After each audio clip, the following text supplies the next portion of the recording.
Mor'Ladim is an armored skeleton that mindlessly wanders the grounds of Ravenhill Cemetery in Duskwood.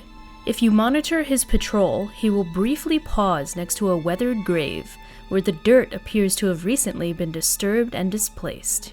Before inspecting this grave, let's learn more about the story of Mor'Ladim. Morgan Ladimore was a great and noble knight who fought in defense of the innocent, the poor, and the afflicted. For many years, he worked diligently throughout the outlying areas of Azeroth, bringing relief to the suffering and swift justice to the evildoers. He was married to a young girl named Lise in the summer of his 18th year. They were much in love with each other and would eventually produce 3 children, a son and 2 daughters. Morgan was 32 when war broke out in Lordaeron. Morgan was called to the side of the legendary paladin Uther the Lightbringer to fight against the orcs and the undead. Leaving his wife and children in the safety of his home, Morgan left for war. The years passed and the war dragged on, and Morgan would witness many horrific events, including the disbanding of the Paladins of the Silver Hand, the death of Uther, and the spreading of the plague. The only thing that kept him from the brink of madness was the knowledge that he would someday be reunited with his wife and children. Morgan would eventually return to his homeland, but find it nothing like how he remembered it. The once verdant forest was corrupted and teemed with the undead and other dark forces. Destroyed houses and farms could be found everywhere, and the cemetery near Raven's Hill now dominated much of the area. A shocked and bewildered Morgan eventually made his way to his home, only to find it in ruins.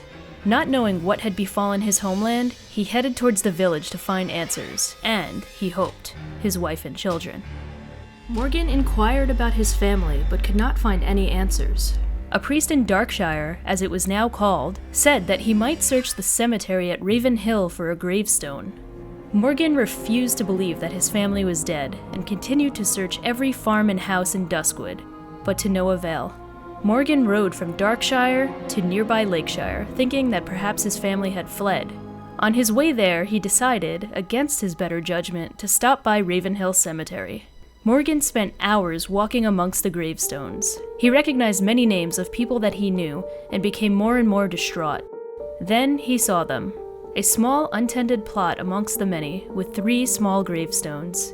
A feeling of dread washed over him as he approached. Morgan brushed off the dust on the most prominent gravestone to reveal the name on it. Simply carved upon the grave, letters spelled out his worst fear. Lise Ladimore, beloved wife and mother. Morgan's apprehension turned to dismay and then to grief, and he fell to his knees weeping. For hours he stared at that one grave, begging the cold stone for forgiveness and sobbing apologies. Then, hours later, something in him snapped and he began to lash out. He brought his sword out of its scabbard and began to rain blows on the gravestones, screaming in rage. Blind in his fury, he lashed out and swung wildly, catching the notice of a trio of the cemetery's attendants.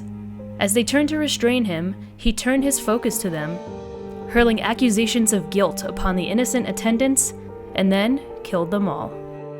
Later, when the rage had passed, realization crept into Morgan's mind, and he saw his bloody sword driven into the chests of one of the attendants. Driven to the brink by his emotions, he removed his belt knife and plunged it into his heart. Morgan Ladimore's body and the 3 bodies of his victims were found the next day. He was quickly buried without ceremony in a hastily dug grave on the outskirts of the cemetery.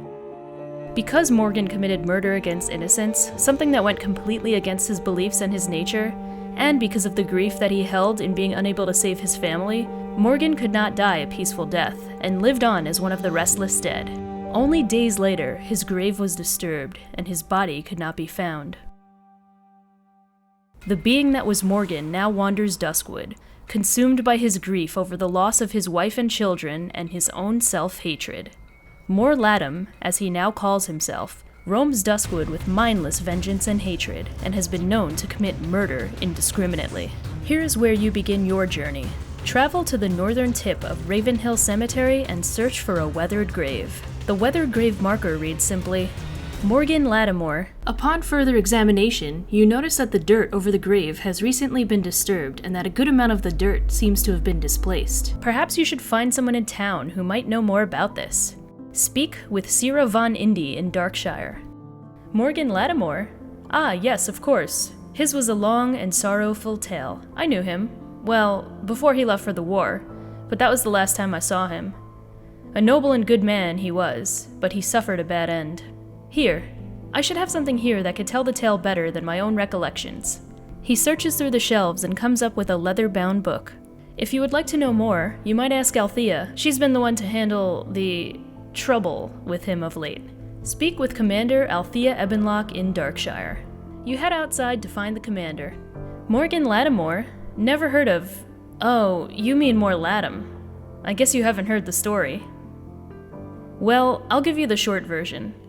A wandering undead, calling itself Mor'Ladim, has been wandering Duskwood.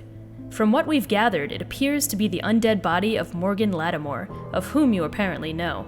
He's been causing us all sorts of problems, attacking watchmen on patrol and killing people. She sizes you up. You seem to be capable enough. Maybe you could lay him to rest.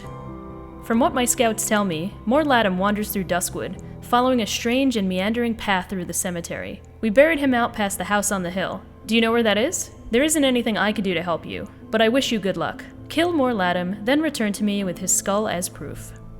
And so you venture back out to Ravenhill Cemetery and search for Mor'Ladim. Once you have defeated him, return back to Commander Althea Ebenlock. You killed him? That's no small accomplishment. On behalf of the people of Darkshire and the Night Watch, I thank you. There is one small matter, however. I should have told you this earlier. How do I put this? Morgan may have believed that his family was all dead, but, in fact, his daughter Sarah Ladimore is now a Watcher. She's always been troubled by the circumstances surrounding her father's death. Perhaps you could go bring the news to her. You turn around to face the town and spot a member of the Night Watch patrolling the road. Yes, my father? Her eyes become downcast. I wish there was something I could have done for him. If only I had talked to him before he... Here, take this and lay it on his grave. Maybe, somehow, he'll know that I'm okay, and that none of us hold him responsible for what happened. There are tears in her eyes now as she slides a ring from her hand and presses it into your hands. And... thank you. Take Sarah Ladimore's ring to Morgan Ladimore's grave. A ghostly voice sounds on the wind. This is Sarah? Could it be she's alive? The weight is removed from my shoulders. Take my sword, Arceus. As my soul is put to rest, I have no more need for it. It was forged to do good, and though I have proved myself unworthy to hold it, perhaps you will carry on the light through it. Lise, my love. Upon quest completion, Morgan Ladimore appears as a spirit and speaks to the player. My sword Arceus served me well in life, but as at last my spirit may pass from the unhappy existence, I need it no longer. I shall cling to the love of my daughter, and hope that I will find forgiveness under the light for my sins. Thank you so much for checking out my video on Mor'Ladim that briefly went over the history and the story behind this iconic questline and NPC that wanders the grounds of the Ravenhill Cemetery. If you want to support the channel, please hit the subscribe button on YouTube, and if you're looking for further ways to support, you can go to patreon.com/warcraftbrew. Thank you so much to all of our current supporting patrons, and don't forget to follow me on the rest of the socials. Hope you have a great day, and we'll see you next time.